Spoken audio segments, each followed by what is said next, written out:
විශාලයි 11. බලන්න. මම ආයතනයට යන්න.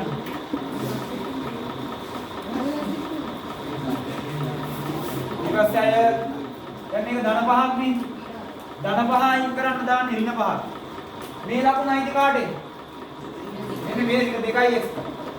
දැන් ඊළඟ පියවරේදී ඔක්ක ඒක මතක තියාගන්න. මේ ලකුණ මේකට අයිති. හරි. දැන් මේකට අයිති කාර්යය ආමද වුණාට පස්සේ මේක ඔහේ හල්ලා දාලා යන්න.